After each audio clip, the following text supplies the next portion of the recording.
Hi everyone, welcome to study word classes. तो friends, कल की क्लास में हम लोगों ने 30 तक कवर कर लिए थे, यानी कि जो हम लोग प्रीवियस के क्वेश्चन कर रहे थे वहां पे हम लोगों ने कल की क्लास में 30 क्वेश्चन कंप्लीट कर लिए थे। तो अगर आपने कल की क्लास नहीं देखी तो जाकर के देख सकते हैं, आपको यही मेरे चैनल पे मिल जाएगी।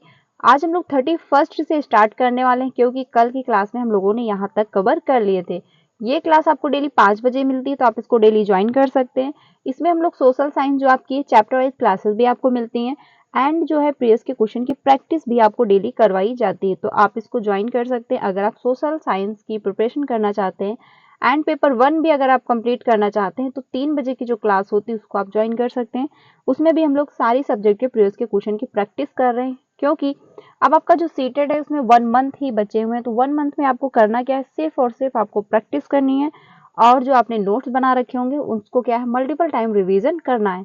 इससे ज़्यादा अब आपको एक्स्ट्रा कुछ भी ऐड नहीं करना है। अगर आपने कुछ एक्स्ट्रा ऐड किया तो उसमें क्या है, कंफ्यूजन होगी, खिचड़ी पकेगी। तो आपको क्या करना है, जो भी आपने कंप्लीट किया है, जो भी आपके नोट्स हैं, उनको मल्टीपल टाइम रिवीजन करना है, देन आपको प्रीवियस के क्वेश्चन करने हैं। बस इतना आपको इनफ करना है। आपका सीटेड पेपर 1 एंड पेपर 2 दोनों अच्छे से क्वालिफाई हो जाएगा, कोई दिक्कत नहीं होगी। तो स्टार्ट करते हैं आज के जो क्वेश्चन है 31st से। इसमें जो बात कही गई है कि मुख्यमंत्री और अन्य मंत्रियों को कौन जो है नियुक्त करता है, यानी कि मुख्यमंत्री एंड जो अन्य मंत्री होते हैं उनको कौन नियुक्त करता है। तो पहला प्रधानमंत्री, या फिर आपका राष्ट्रपति, राज्यपाल, या फिर उच्च न्यायालय का मुख्य न्यायाधीश। तो क्वेश्चन नंबर जो आपका 31st है, इसका आंसर होगा थर्ड, यानी कि इसका आंसर होगा थर्ड, यानी कि राज्यपाल आपका हो जाएगा। आंसर आपका थर्ड सही होगा, यानी मुख्यमंत्री और मंत्रियों को कौन नियुक्त करता है, तो आपके राज्यपाल करते हैं। आंसर आपका थर्ड सही होगा। 32 पे चलते हैं। 32 जो है ये आदर्शन और रीजन का क्वेश्चन है। इसमें बात कही गई है कि निम्नलिखित कथनों ए तथा आर पर विचार करें, उपयुक्त विकल्प चुने। तो पहला है, यानी कि आदर्शन जो दिया गया है, इसमें बात कही गई है कि कर्ज किसानों की विपदा का मुख्य कारण बन गया, ठीक है, जिसके बोझ से दबकर कई किसानों ने आत्महत्या कर ली। इसका जो रीजन दिया गया, इसमें ये बात कही गई कि छोटे किसानों की बीज, खाद व कीटनाशक जैसे सामानों को खरीदने के लिए जो है साहूकारों से कर्ज लेते हैं, जिसे कई बार जो है किसान चुका नहीं पाते हैं। तो आपका आदर्शन भी सही है एंड आपका रीजन भी सही है, क्योंकि क्या था, कर्ज किसानों की जो विपदा का मुख्य कारण है, क्योंकि जो किसान छोटे किसान होते हैं वो क्या है, कर्ज लेते हैं, और कर्ज जो लेते हैं तो वो उनको चुका नहीं पाते हैं। तो इस वजह से क्या होता है कि जब कर्ज ज्यादा बढ़ता चला जाता है तो कर्ज का जो बोझ है वो नहीं हटा पाते, तो इस वजह से वो आत्महत्या भी कर लेते हैं। बहुत सारे मामले ऐसे सामने आए हुए हैं। रीजन जो दिया गया है ये भी आपका सही है, क्योंकि जैसे खेत में बीज हुआ डालना, खाद है, पानी वगैरह लगाना है, तो उसके लिए क्या है, साहूकारों से कर्ज लेते थे। उस जो साहूकार कर्ज देते थे वो ज्यादा मात्रा में देते थे, यानी उस पर ज्यादा ब्याज लगा करके देते थे। तो जो किसान थे, छोटे किसान, वो नहीं चुका पाते थे जो है कर्ज, इस वजह से जो है आत्महत्या वो कर लेते थे। तो इसका रीजन भी दिया गया है, वो भी सही है, और इसका जो आदर्शन है वो भी सही है, और ये दोनों एक दूसरे के लिए भी सही है, क्योंकि दोनों क्या है, एक ही टॉपिक से क्वेश्चन किया गया है। तो इसमें आपका आंसर जो होगा फर्स्ट सही, यानी कि क्या है, आंसर आपका फर्स्ट सही होगा, यानी ए और आर दोनों सही है, और आर ए की सही व्याख्या भी कर पा रहा है। क्योंकि पुराने टाइम में क्या था कि जो छोटे किसान थे वो कर्ज लेते थे, यानी कि जो कांग्रेस थी, सॉरी अंग्रेज लोग थे जो उनसे कर्ज लेते थे, साथ ही साथ जो साहूकार थे उनसे भी कर्ज लेते थे, लेकिन वो चुका नहीं पाते थे। उसका मेन रीजन ये था कि वो खेती से अपना उत्पादन नहीं कर पाते थे, और जो किसान कर्ज, मतलब जो साहूकार कर्ज देते थे वो ज्यादा मात्रा में देते थे, यानी ज्यादा बढ़ा करके कर्ज देते थे। तो इस वजह से जो किसान थे वो नहीं चुका पाते थे। तो यही इनका रीजन रहता था, जब कर्ज बढ़ता चला जाता था तो वो क्या है, आत्महत्या भी कर लेते थे। इसी पे जो है सन 1857 की क्रांति भी हुई, क्योंकि नील की खेती जब स्टार्ट हुई तो किसानों को जो है नील की खेती करने के लिए जो अंग्रेज लोग थे वो उन्होंने कहा नील की खेती करो, लेकिन जो कर्ज देते थे वो बढ़ा चढ़ा कर देते थे, और जो नील खरीदते थे वो कम दामों में खरीदते थे। बाहर जब वो विदेशों में नील बेचते थे तो उचित मात्रा में बेचते थे, तो इसका जो प्रॉफिट मिलता था वो अंग्रेजों को मिलता था। किसान जो थे वो कर्ज तक नहीं चुका पा रहे थे, तो इसीलिए आपका 1857 की जो क्रांति हुई थी वो उसी पर आधारित है, यानी मेन रीजन जो रहा वहीं से रहा, मेन जो जड़ है वो वही रही कि नील की खेती से जब लोग मतलब किसानों ने खेती करनी स्टार्ट की, तब जो कर्ज दिया जाता था वो बढ़ा करके देने लगे, तो वो जो कर्ज ना चुका पाने की वजह से जो है 1857 की क्रांति भी हुई थी। तो इसमें आपका जो आंसर है फर्स्ट सही हो जाएगा। अगले क्वेश्चन पे चलते हैं 33 पे। इसमें जो बात कही गई है कि भारत में किस तरह के श्रम को कानून द्वारा प्रतिबंधित किया गया है, यानी कि कानून के द्वारा प्रतिबंधित किया गया है। तो पहला है बेगार, अनियमित, या फिर दहाड़ी यानी दिहाड़ी, या फिर आपका है असंगठित। तो आंसर आपका कौन सा होगा? निम्न नीचे दिए गए कूटों में से सही विकल्प का चुनाव करें, यानी कि कौन कौन से इसमें जो श्रम है जो कानून के द्वारा प्रतिबंधित हैं। तो क्वेश्चन नंबर जो आपका 33 है इसमें आंसर होगा 2, यानी कि आपका ए ऑप्शन है। बेगार जो है इस पे क्या है, रोक लगा दी गई है सरकार की तरफ से, तो आंसर आपका सेकंड सही हो जाएगा। बाकी दिहाड़ी मजदूरी ये चलती है। अनियमित मजदूरी क्या होती है कि जैसे कंपनी हुई, बड़ी बड़ी फैक्ट्रियां हैं, जो खेतों में काम होते हैं उसमें मौसमी संबंधित भी जो है काम होते हैं, जैसे मजदूर लोग होते हैं। तो जो कंपनियां हैं या फिर जो बिल्डिंग वगैरह बनती है तो वहां पे लोग काम करने जाते हैं, तो अनियमित होते हैं, यानी कोई फिक्स नहीं रहता है कि आपको इतने दिन तक या फिर 1 साल तक आपको जॉब ही उसमें यानी कि काम ही करने को आपको उसमें मिलेगा। और जो खेतों में काम होता है उसमें भी अनियमित रहता है, यानी उसमें भी कोई फिक्स नहीं रहता है कि आपको कब तक काम करना पड़ेगा। ठीक है, मौसमी संबंधी उसमें काम होता है। तो इसमें क्या है आपका ये भी सही, लेकिन आपका जो बी है वो आपका सही हो जाएगा। अगले क्वेश्चन पे चलते हैं। अगला है क्वेश्चन नंबर 34। इसमें बात कही गई है कि भारत में सरकार के एक से अधिक स्तर होने की मुख्य वजह है, यानी कि भारत सरकार जो है उसमें एक स्तर से ज्यादा स्तर होने की मुख्य वजह क्या रही।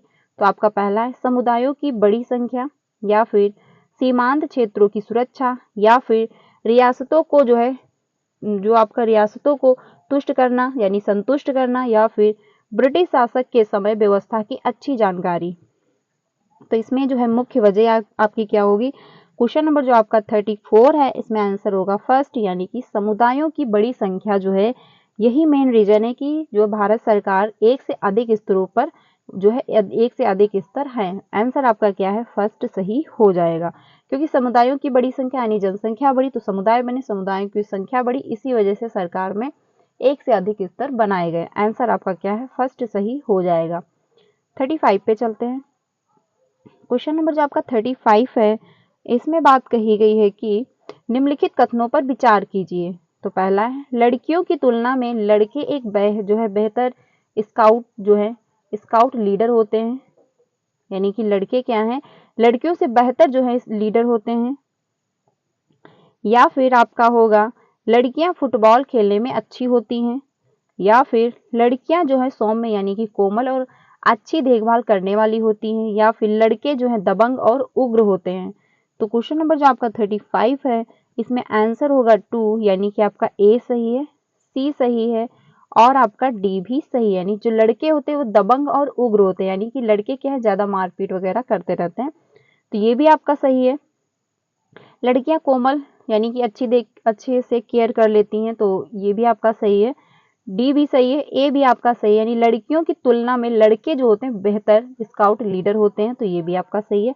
आंसर आपका सेकंड सही हो जाएगा। इसमें क्या है, जेंडर स्टीरियोटाइप को दर्शाया गया है, बट यहाँ पे कौन से जो है कथन रूढ़िबद्धता को पोषित करते हैं, तो क्या है, यही आपके जो है यानी ए है, सी है और आपका डी, ये स्टेटमेंट जो दिए गए ये क्या है, जेंडर स्टीरियोटाइप को दर्शा रहे हैं, यानी जेंडर रूढ़िबद्धता को दर्शा रहे हैं। इसमें क्या रूढ़िबद्धता धारणा बनी हुई है।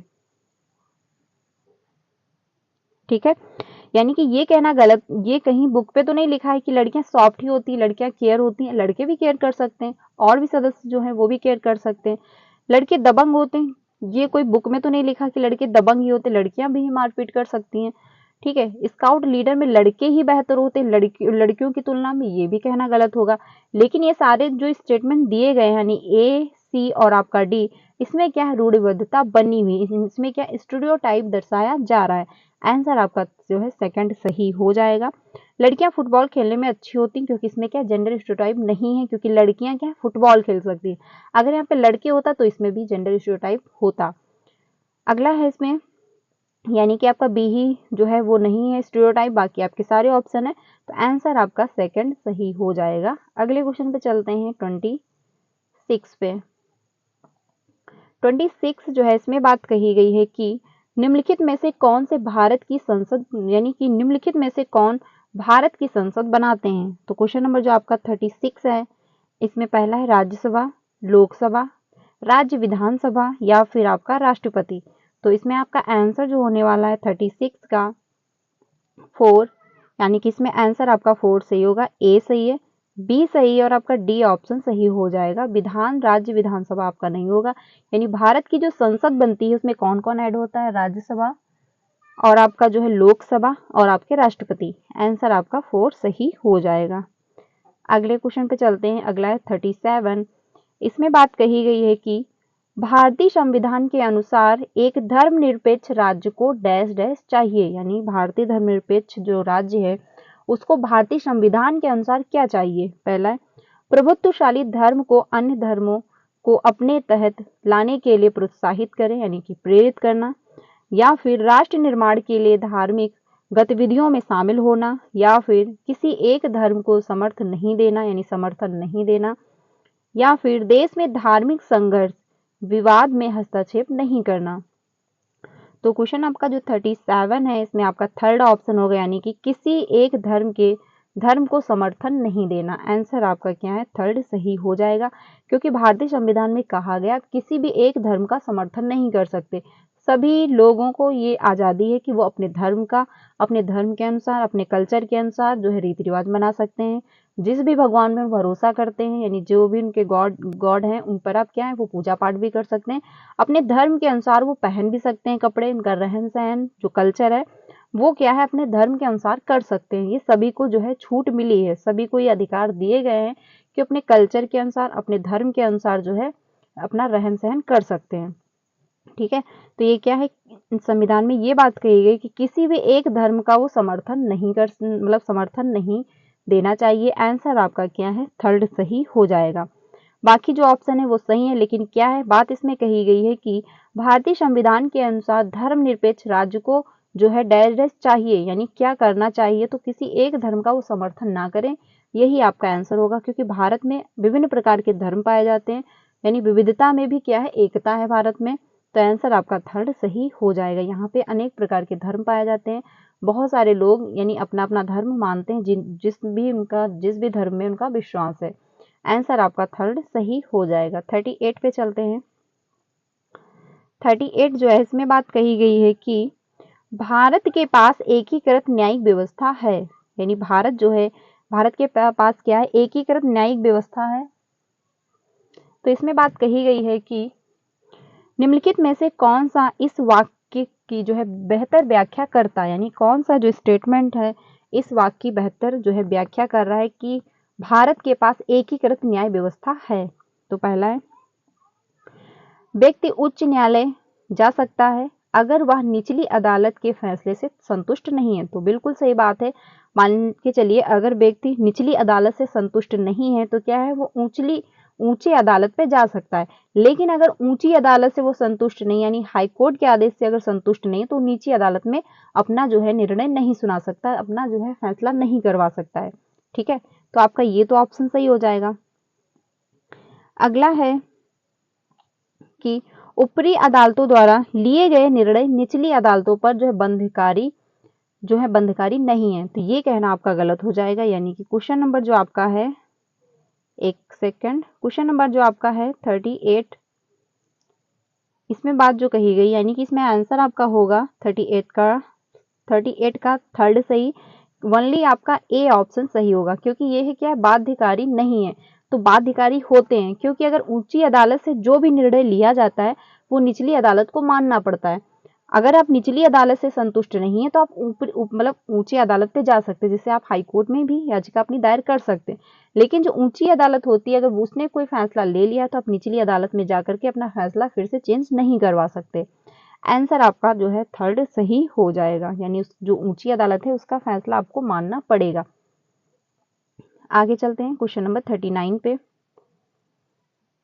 39 जो है इसमें बात कही गई है कि किसी समुदाय के जो है घेटोआइजेशन की प्रक्रिया का नतीजा होता है, यानी कि जो आपका घेटोआइजेशन की प्रक्रिया का नतीजा होता है वो डैश डैश क्या है, जो है आपका उसका बाकी समाज से अलगाव है, या फिर उनकी सांस्कृतिक विविधीकरण है, या फिर अल्पसंख्यकों का संरक्षण है, या फिर उनका सामाजिक सशक्तिकरण है।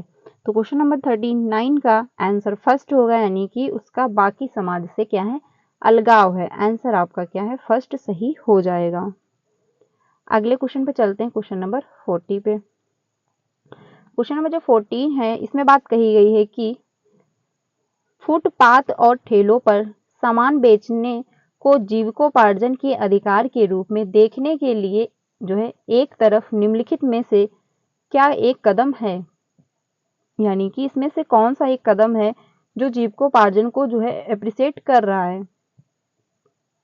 पहला है, फुटपाथ और ठेलों पर सामान बेचने के लिए शहरों के कुछ इलाके यानी इलाकों का जो है तय किया जाना चाहिए, यानी कुछ इलाके फिक्स होने चाहिए जहां पर ही फुटपाथ के जो लोग हैं वो अपना ठेले लगा के सामान बेच सके, या फिर ठेलों को जो है सड़कों पर प्रतिबंधित करना चाहिए, या फिर छोटी दुकानों को ठेलों की जगह जो है स्थान देना चाहिए, या फिर ठेलों को फुटपाथ पर सामान बेचने पर स्थानीय सरकार द्वारा जो है कर लगाना चाहिए। तो क्वेश्चन नंबर जो 40 है, इसमें आपका आंसर होगा फर्स्ट सही, यानी कि फुटपाथ जो है और ठेलों पर सामान बेचने के लिए शहरों के कुछ इलाके तय किया जाना, यानी कि कुछ इलाके क्या है फिक्स कर देने चाहिए जहां पर लोग अपना जो है जीविकोपार्जन कर पाए, ठेला लगा करके अपना सामान बेच करके अपनी जीविका चला पाए। आंसर आपका क्या है, फर्स्ट सही हो जाएगा। आप प्रतिबंधित नहीं करेंगे, एक जगह निर्धारित नहीं करेंगे, स्थानीय सरकार द्वारा कर भी उस पर नहीं लगेगा। ठीक है, आंसर आपका क्या है, फर्स्ट सही हो जाएगा। अगले क्वेश्चन पे चलते हैं। अगला क्वेश्चन है 41। इसमें बात कही गई है कि निम्नलिखित कथनों ए और आर पर विचार कीजिए तथा उपयुक्त विकल्प का चयन कीजिए। तो पहला है जो आदर्शन दिया गया है, इसमें बात कही गई है कि सामाजिक विज्ञान की पाठ्य पुस्तकों में अनेक काल्पनिक एवं वास्तविक दोनों वृत्तांत होने चाहिए, यानी कि जो सामाजिक विज्ञान की बुक है उसमें क्या है, काल्पनिक और जो है वास्तविक दोनों वृत्तांत होने चाहिए। तो बिल्कुल सही बात है, अगर बच्चा रियल लाइफ को कनेक्ट करेगा तो कल्पनाएं भी कर पाएगा, तो दोनों चीजें क्या है, होनी चाहिए। वृत्तांत अधिगमकर्ताओं को विचारों व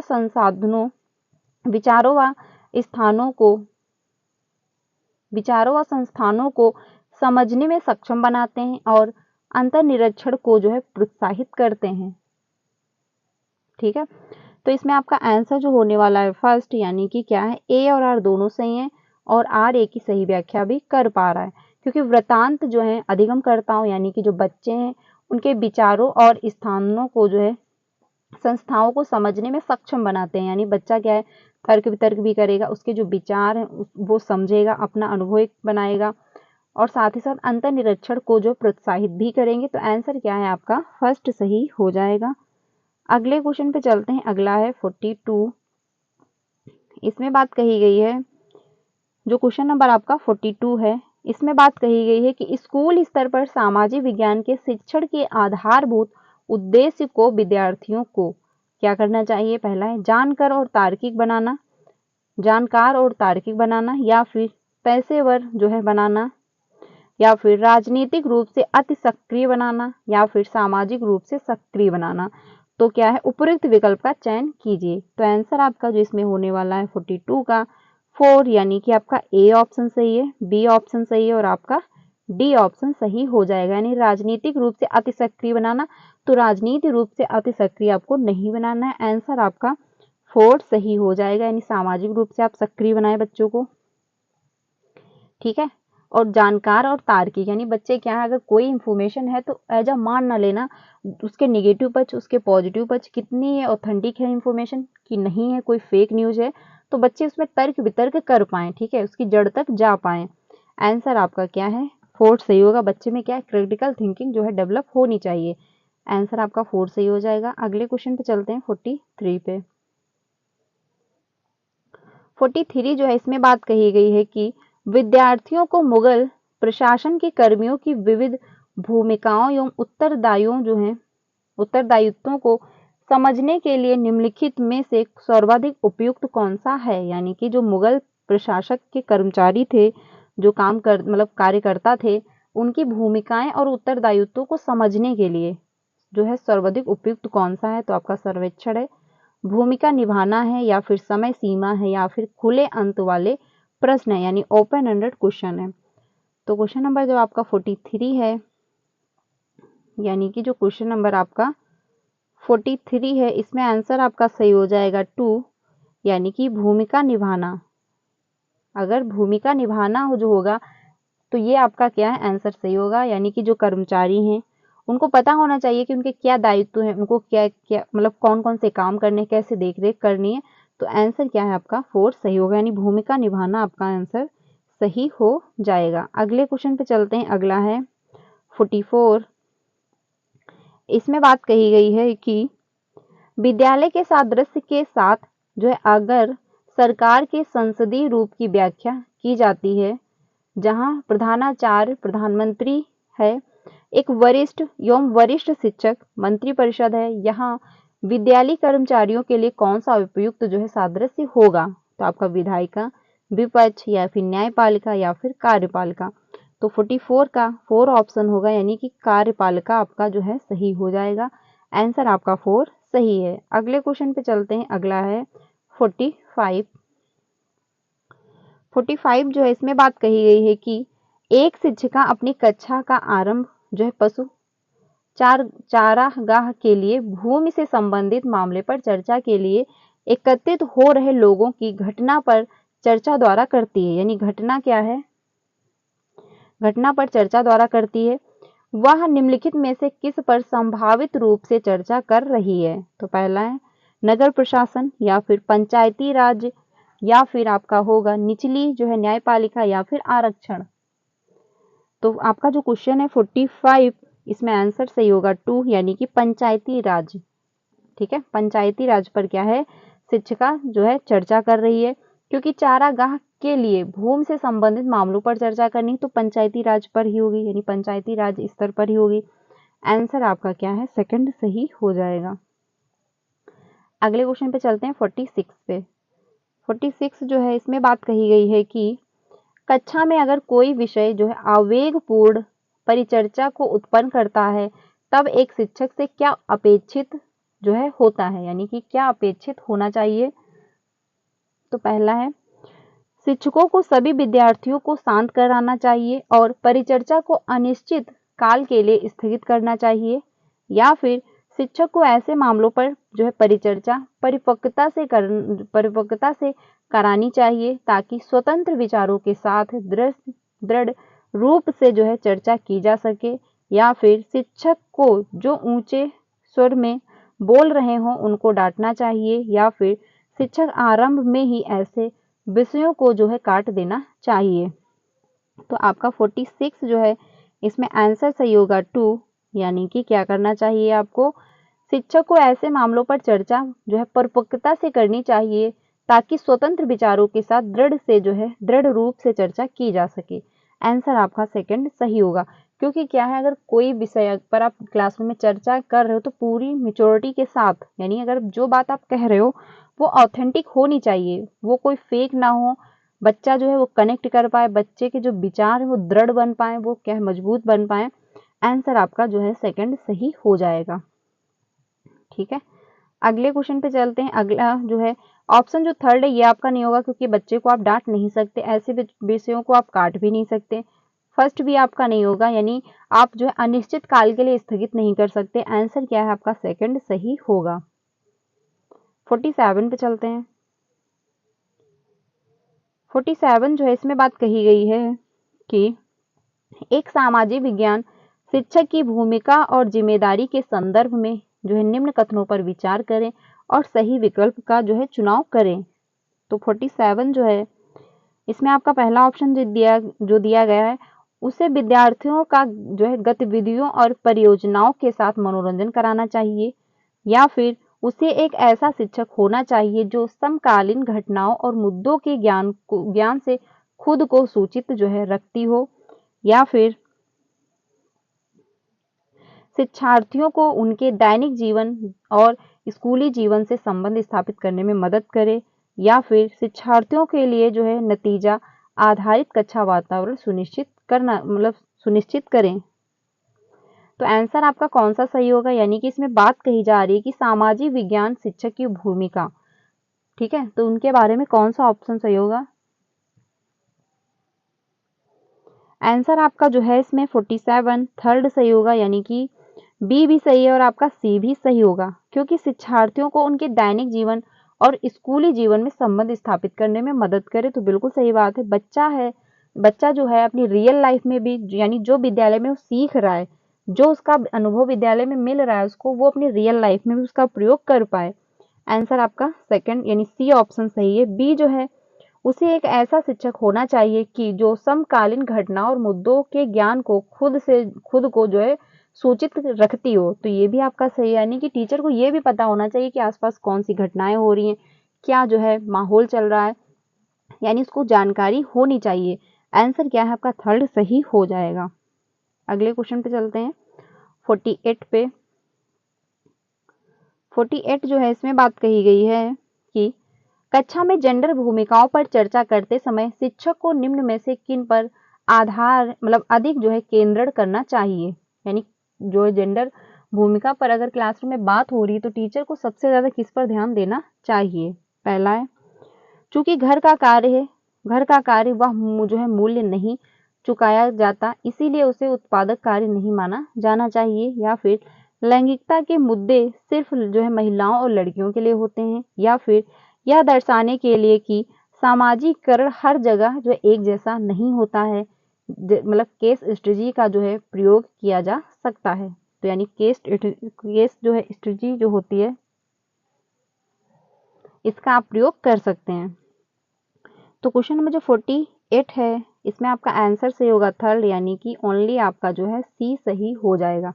क्योंकि अगर आप सामाजिकरण जो है हर जगह एक जैसी नहीं होती, क्योंकि सोशलाइजेशन सभी जगह का चेंज होता है, यानी आप ये नहीं कह सकते कि सभी जगह का एनवायरनमेंट जो है एक ही जैसा होगा।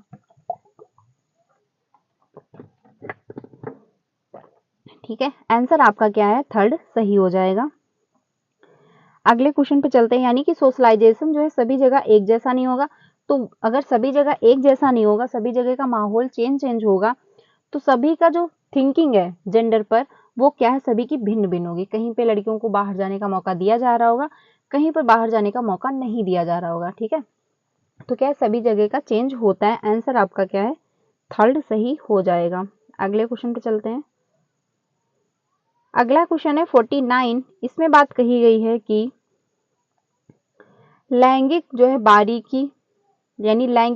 बराबरी की समझ को बेहतर करने के लिए निम्न में से कौन से उदाहरण कक्षा में चर्चा के दौरान किए जा सकते हैं? सही विकल्प चुनें। यानी कि जो लैंगिक बराबरी है, यानी जेंडर स्टीरियोटाइप जो बना हुआ है, उसको कम करने के लिए आप कौन सा जो है विकल्प इसमें चुन सकते हैं कि क्लासरूम में आप उस पर चर्चाएं करें, जो जेंडर स्टीरियोटाइप बच्चों में बना हुआ है वो ना बने। पहला है, राष्ट्रगान का प्रयोग आप करेंगे, या फिर सुल्ताना का स्वप्न कहानी, या फिर मताधिकार आंदोलन, या फिर महिलाओं को अपनी पसंद के कपड़े पहनने का अधिकार। तो क्वेश्चन नंबर 49 जो है इसमें आपका सेकंड ऑप्शन होगा, यानी कि क्या है? बी ऑप्शन सही है, सी ऑप्शन सही है और डी ऑप्शन आपका सही है। ठीक है, इस पे क्या है, आप चर्चाएं करेंगे। तो जिन भी बच्चों में जेंडर स्टीरियोटाइप बना हुआ है, क्योंकि उनके एनवायरनमेंट में ऐसा बिहेव होता होगा, तो बच्चों में क्या है, थिंकिंग में उनके परिवर्तन आएगा और धीरे धीरे करके वो जेंडर स्टीरियोटाइप जो है बना हुआ उनके दिमाग में, वो धीरे धीरे खत्म हो जाएगा। तो अगर आप इस पे चर्चाएं क्लासरूम में करेंगे तो क्या है, जेंडर स्टीरियोटाइप जो है धीरे धीरे खत्म होगा। आंसर आपका सेकंड सही हो जाएगा। आगे चलते हैं अगले क्वेश्चन पे। अगला क्वेश्चन है 50। इसमें बात कही गई है कि एक सामाजिक विज्ञान की शिक्षिका अपनी कक्षा में भेदभाव के विषय पर चर्चा कराना चाहती है, यानी कि भेदभाव जो है उस पर क्या है, क्लासरूम में डिस्कशन कराना चाहती है। निम्न में से कौन सा उदाहरण चर्चा के लिए उपयुक्त होगा? पहला है, डॉक्टर बी.आर. अम्बेडकर के बचपन के अनुभव, या फिर ओम प्रकाश वाल्मीकि की पुस्तक जूठन, या फिर भारत का संविधान बनने की प्रक्रिया। तो क्वेश्चन नंबर जो आपका 50 है इसमें आपका आंसर होगा फर्स्ट, यानी कि ए और आपका बी। भारत के संविधान बनने की प्रक्रिया में जो है कोई भेदभाव दर्शाया नहीं गया है। तो इसको आप जो अगर डिस्कस भी करेंगे तो इसमें बच्चे को कोई कुछ भी नहीं समझ आएगा, क्योंकि इसमें क्या है, ये भेदभाव से रिलेटेड क्वेश्चन ऑप्शन नहीं है। लेकिन अगर आप जो डॉक्टर बी आर अम्बेडकर हैं, भीमराव अम्बेडकर जो हैं, अगर इनके बारे में आप क्लासरूम में डिस्कस करते हैं तो बच्चों को समझ में आएगा, क्योंकि क्या था, इनके टाइम पीरियड में बहुत ज़्यादा छुआछूत मानी जाती थी। तो इसमें आपका जो है भेदभाव जो भेदभाव के बारे में बच्चों को समझ में आएगा कि हाँ, पुराने टाइम में जो डॉक्टर अम्बेडकर जी के साथ कैसे कैसे लोग बिहेव करते थे, तो क्या है, बच्चे को समझ में आएगा। अगला जो है ओम प्रकाश वाल्मीकि की जो पुस्तक झूठ है ना, इसके बारे में अगर आप क्लासरूम में डिस्कस करते हैं तो भी बच्चे को जो है भेदभाव जो है छुआछूत के बारे में समझ में आएगा। वो भी समझेगा कि हाँ, लोग कैसे बिहेव करते हैं, बल्कि क्या है, हमको ऐसा व्यवहार नहीं करना चाहिए। आंसर आपका फर्स्ट सही हो जाएगा। अगले क्वेश्चन पे चलते हैं 51 पे। अगला जो क्वेश्चन है 51, इसमें बात कही गई है कि भेदभाव के संप्रत्यय का परिचय देने के पश्चात एक माध्यमिक स्तर की सामाजिक विज्ञान की कक्षा में शिक्षिका विद्यार्थियों को निम्न सामाजिक स्तर के लोगों द्वारा अनुभव किए जाने वाले भेदभाव की समीक्षात्मक जांच में संलिप्त कराना चाहती है। यानी भेदभाव के मामले में क्या है, बच्चों को ऐड करना चाह रही है। निम्न में से कौन सी गतिविधि उनकी पाठ योजना में जो है स्थान पा सकती है? तो पहला है दिए गए विषय पर वाद विवाद का आयोजन कराना, या फिर भेदभाव क्या है इस पर एक व्याख्यान देना, या फिर भेदभाव से संबंधित अखबार के लेखों को जो है एकत्र करना। आंसर आपका थर्ड सही होगा, यानी कि ए और सी आपका सही हो जाएगा। यानी कि क्या है, जो भेदभाव बने हुए हैं उस पर आप वाद विवाद करोगे, क्लासरूम में डिस्कशन करोगे, तो अगर बच्चे में थिंकिंग ऐसी बनी हुई है कि नीची कास्ट का है, इसको छूना नहीं है, इसका जो है पानी नहीं पीना है, तो बच्चों में धीरे धीरे जो है उनके दिमाग में जो थिंकिंग बनी हुई है धीरे धीरे चेंज होगी। ठीक है, जो भेदभाव क्या है इस पर आप व्याख्यान कर देंगे तो बच्चा क्या है, आराम से कहानी की तरह सुन लेगा, कोई इस पर वर्क नहीं करेगा। भेदभाव से संबंधित अखबार के लेखों को एकत्र करना, इसमें क्या है, बच्चा एक्टिव रहेगा, वो ऑब्जर्व करेगा, वो चीजों को एकत्र करेगा, फिर उसमें क्या तर्क वितर्क करेगा, यानी बच्चे में प्रैक्टिकल थिंकिंग डेवलप होगी। आंसर आपका थर्ड सही हो जाएगा। अगर आप व्याख्यान कर देंगे तो बच्चा, टीचर तो सक्रिय होकर सुना देगा, बट क्या है, बच्चे पूरी बातों को कनेक्ट नहीं कर पाएंगे, बच्चे आराम से कहानी के तौर पे सुन लेंगे। ठीक है, आंसर आपका जो है थर्ड सही होगा। यानी क्लासरूम में अगर आप डिस्कशन कर रहे हो, वाद विवाद करा रहे हो, तो जो बच्चे में थिंकिंग बनी भी हुई है कि इसको नहीं छूना, ये नीची कास्ट का है, ये वंचित पृष्ठभूमि से, तो धीरे धीरे उनकी थिंकिंग में भी परिवर्तन आएगा। आंसर आपका सेकंड सही होगा। टीचर को क्लासरूम में ऐसा कोई भी जो है व्यवहार नहीं करना चाहिए, ऐसा कोई भी बिहेवियर नहीं करना चाहिए जो बच्चे को लगे कि हाँ, टीचर जो है छुआछूत भेदभाव कर रहा है या छुआछूत जो है मान रहा है, या फिर क्लासरूम में अलग थलग महसूस करवा रहा है बच्चों को, जो वंचित पृष्ठभूमि से उनको अलग कर रहा है। तो ऐसा जो है टीचर को क्लासरूम में कोई भी ऐसी एक्टिविटी नहीं करनी, क्योंकि बच्चे जो है सभी बराबर है, सभी को क्या है, एक समान मानना है। ठीक है, आंसर आपका क्या है, थर्ड सही हो जाएगा। 52 पे चलते हैं। क्वेश्चन नंबर जो आपका 52 है, इसमें बात कही गई है कि पहला है सामाजिक विज्ञान के शिक्षक की भूमिका पर निम्नलिखित कथनों ए आर को पढ़िए और उपयुक्त विकल्प का चुनाव कीजिए। यानी उपयुक्त विकल्प का जो है चयन कीजिए। पहला है किसी आर्थिक व सामाजिक मुद्दे पर एक सामाजिक विज्ञान के शिक्षक को बहुल दृष्टिकोण की समझ जो है होनी चाहिए। तो बिल्कुल सही बात है, क्योंकि सामाजिक शास्त्र का यानी सामाजिक विज्ञान का जो टीचर है उसको क्या है, आर्थिक व सामाजिक मुद्दों पर जो है समझ होनी चाहिए, यानी हर चीज उसको क्या है, अच्छे से आती हो। तर्क जो दिया गया, गरीबी तथा जातिगत भेदभाव जैसे मुद्दे की कई तरीके से व्याख्या करने की जरूरत पड़ सकती है। आंसर आपका सेकंड 52 का फर्स्ट होगा, यानी कि ए और आर दोनों सही हैं और आर ए की सही व्याख्या भी कर पा रहा है, क्योंकि जाति भेदभाव जो है और गरीबी जो है, इसको आप एक ही तरह से एक्सप्लेन नहीं कर सकते। यानी कि क्लासरूम में आकर के आप लेक्चर दे देंगे तो क्या बच्चे समझ जाएंगे? नहीं, आप क्लासरूम में एक्टिविटी भी करवा देंगे, क्लासरूम में डिस्कशन भी करवाएंगे। बच्चे जो अगर कुछ ऐसा फील कर रहे हैं या फिर ऐसा व्यवहार कर रहे हैं तो आप उनको ऐसा करने से मना करेंगे। यानी कि बच्चे क्या, अगर उनको कुछ ऐसा हो रहा है, ऐसा बिहेव कर रहे हैं, तो उनको कहीं फील्ड ट्रिप पे भी ले जा सकते हैं। ठीक है, तो यानी एक तरीके से जो है बच्चों को आप नहीं समझा सकते, एक तरीके से व्याख्या करने की जो जरूरत, यानी कई प्रकार से व्याख्या करने की जरूरत पड़ सकती है। तो बिल्कुल सही बात है, आंसर आपका फर्स्ट सही हो जाएगा। ठीक है, एक सोशल साइंस का जो टीचर है उसको क्या है, सभी प्रकार का नॉलेज होना चाहिए, यानी आर्थिक और सामाजिक मुद्दों पर सामाजिक विज्ञान के शिक्षक को जो है दृष्टिकोण, उनकी समझ यानी बहुल दृष्टिकोण की समझ होनी चाहिए। आंसर आपका फर्स्ट सही हो जाएगा। 53 पे चलते हैं।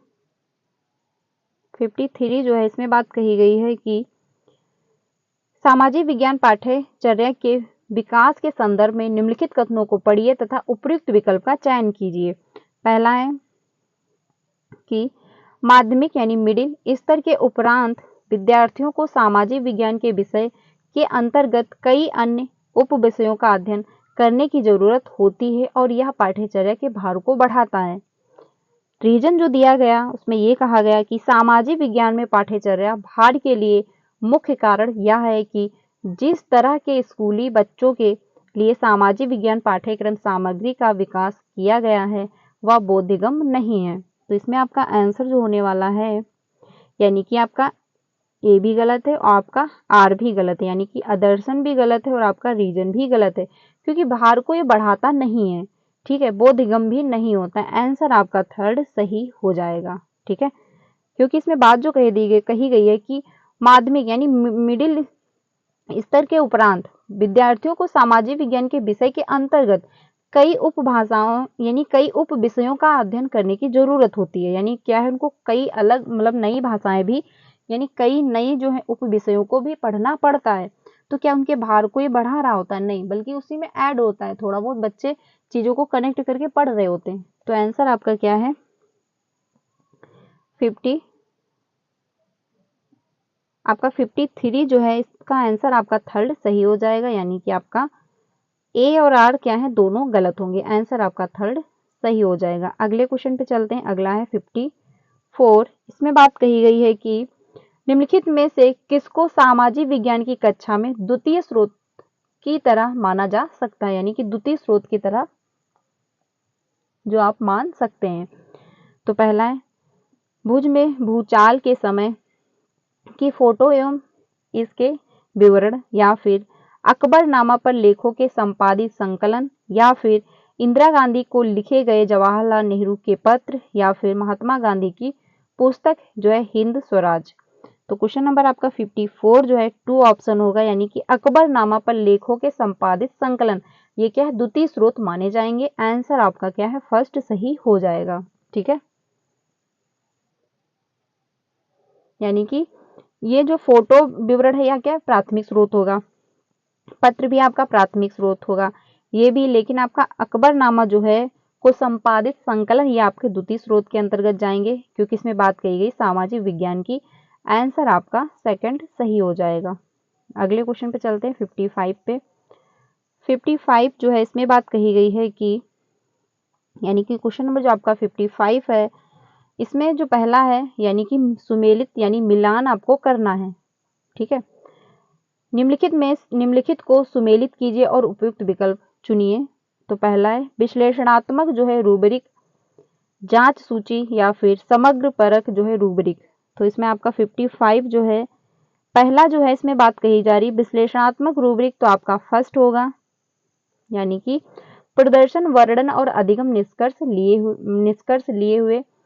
जांच सूची जो आपका है ये थर्ड होगा, यानी कि दोहरे मानक किंतु विस्तृत प्रदर्शन वर्णक, या और अगला जो है समग्र परख रूब्रिक ये आपका होगा सेकंड, यानी एकांकी मानक किंतु विस्तृत प्रदर्शन वर्णक। आंसर आपका फर्स्ट का फर्स्ट, यानी कि आपका ए भी हो सकता है और आपका थर्ड भी हो सकता है। सेकंड जो दिया गया सेकंड का थर्ड, यानी सेकंड का थर्ड आपका थर्ड ऑप्शन में। आंसर आपका क्या है, थर्ड सही हो जाएगा। ऐसे क्वेश्चन करने के लिए आप फर्स्ट मैच करिए, अगर फर्स्ट से आंसर निकल पा रहा है यानी एक मैच करके आप सेकंड फटाक से ऑप्शन पे आइए। अगर आपको एक से आंसर मिल पा रहा है तो आप टिक करके आगे बढ़ जाइए, अगर एक से नहीं मिल पाया तो आप सेकंड ऑप्शन चेक करिए। लेकिन अगर ऐसे क्वेश्चन आते हैं तो आप मतलब मैचिंग के अगर ऐसे क्वेश्चन आते हैं तो आपको सारे मैच करने नहीं बैठना है, आपको एक मैच करना है, उसके बाद आपको ऑप्शन पे देख लेना, अगर उससे आंसर निकल रहा है तो अच्छी बात है, अगर नहीं निकल पा रहा तो आप सेकंड ऑप्शन चेक करिए। लेकिन ये नहीं है कि आप सारे मैच करने लगोगे, इसमें क्या है टाइम लगेगा, कंफ्यूजन क्रिएट होगी, तो इससे क्या है टाइम बचाना है और कम टाइम में ज़्यादा क्वेश्चन करने हैं। आंसर आपका क्या है थर्ड सही हो जाएगा। 56 पे चलते हैं। 56 जो है इसमें बात कही गई है कि निम्नलिखित में से कौन से प्रश्न संज्ञानात्मक प्रक्रिया के अनुपयोग पहलू का आकलन करते हैं। तो पहला है सन 1857 के विद्रोह के क्या कारण थे। ठीक है, अगला है आर्थिक गतिविधियों और गैर आर्थिक गतिविधियों के बीच एक अंतर लिखिए, उपयुक्त उदाहरण दीजिए। प्रत्यक्ष कर क्या है, उदाहरण दीजिए। दक्षिण एशिया में कई देश में शासन की संघीय तंत्र नहीं है, व्याख्या कीजिए। तो बात कही गई संज्ञानात्मक प्रक्रिया के अनुपयोग पहलू का आकलन करेगा। तो क्वेश्चन नंबर 56 जो है सेकंड ऑप्शन होगा, यानी कि बी ऑप्शन आपका सही है, सी सही है और आपका क्या है डी ऑप्शन सही हो जाएगा। ठीक है, आंसर आपका यानी कि सन 1857 के विद्रोह का कारण क्या था। तो इसका एक कारण फिक्स है कि अंग्रेज जो लोग थे वो क्या किसानों को बहुत ज्यादा प्रताड़ित कर रहे थे, बहुत ज्यादा जो है परेशान कर रहे थे। इस वजह से क्या है 1857 की क्रांति हुई, तो इसमें फिक्स है। पर ये जो है आपके बी और सी और डी ये आपका ऑप्शन सही हो जाएगा, यानी कि सेकंड ऑप्शन आपका सही हो जाएगा। यानी दक्षिणी एशिया में कई देश में शासन की संघीय तंत्र नहीं है, व्याख्या कीजिए। तो इसमें क्या आपको व्याख्या करना पड़ेगा, आपको समझना पड़ेगा सारे पक्ष कि आखिर संघीय व्यवस्था है या नहीं, आखिर है तो क्यों है, नहीं है तो क्या रीजन रहा है, इस पे आपको तर्क वितर्क करना पड़ेगा। आंसर आपके जो है वो सेकंड सही होगा। प्रत्यक्ष कर क्या है इसको भी आपको अच्छे से एक्सप्लेन करना पड़ेगा, आपको समझना पड़ेगा, इसके सारे पक्ष समझने होंगे, आपको एग्जाम्पल भी देना होगा। तो आपको ये भी समझना होगा कि हमको कैसे एग्जाम्पल प्रेजेंट करने। तो इसमें आपको क्या है संज्ञानात्मक प्रक्रिया यानी दिमाग का आपको प्रयोग करना पड़ेगा। आंसर आपका सेकंड होगा। आगे चलते हैं अगले क्वेश्चन पे 57 पे। 57 जो है इसमें बात कही गई है कि निम्नलिखित में से कौन से प्रश्न शिक्षार्थियों के केवल तथ्यात्मक ज्ञान का आकलन करते हैं, यानी कि फिक्स आंसर जो होगा। जलवायु और मौसम की परिभाषा दीजिए। भारत में मुख्य जो है मौसम कौन कौन से हैं, या फिर आज के समय में और महाजनपदों के समय में गांव की जो है व्यवस्था करने में 3 अंतर दीजिए। अगला है वनस्पति जगत और प्राणी जगत की उपस्थित खाद्य के निर्माण पर किस प्रकार जो है प्रभाव डालती है। लोगों को संसाधन के रूप में व्यक्त करने से आप क्या समझते हैं। तो क्वेश्चन नंबर आपका 57 जो है फर्स्ट ऑप्शन सही होगा, यानी कि केवल आपका ए सही हो जाएगा, क्योंकि तथ्यात्मक आकलन करना है। आपको जलवायु की जो है परिभाषा देनी है, तो आप क्या है अगर आपको पता है तो आप दे दोगे, नहीं पता है तो आप नहीं दे पाओगे। इसका क्या है फिक्स आंसर है। और भारत में कितने प्रकार के मौसम पाए जाते हैं आप फटाक से बता दोगे अगर आपको पता है। इसमें क्या है आप क्रिटिकल थिंकिंग का प्रयोग नहीं करोगे, यानी ये नहीं कि अगर आपको नहीं पता आप घुमा घुमा के आप बता पाओगे, ऐसा इसमें नहीं हो पाएगा, क्योंकि क्या इसका फिक्स आंसर है।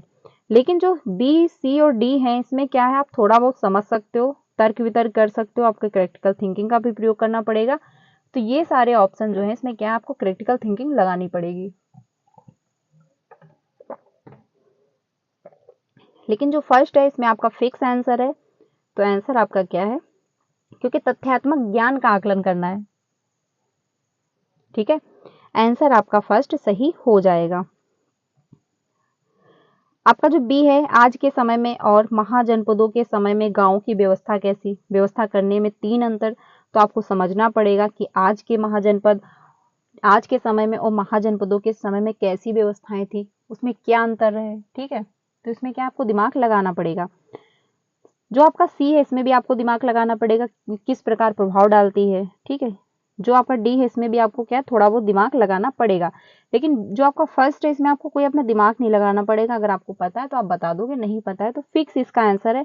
आप थोड़ा बहुत इसमें ऐड करके जो है नहीं बता सकते। ठीक है, आगे चलते हैं 58 पे। 58 जो है इसमें बात कही गई है कि RTE एक्ट सन 2009 के अनुसार, यानी कि आकलन प्रक्रमों को विकसित करने के लिए निम्नलिखित में से किसकी आवश्यकता होती है, यानी 2009 के अनुसार।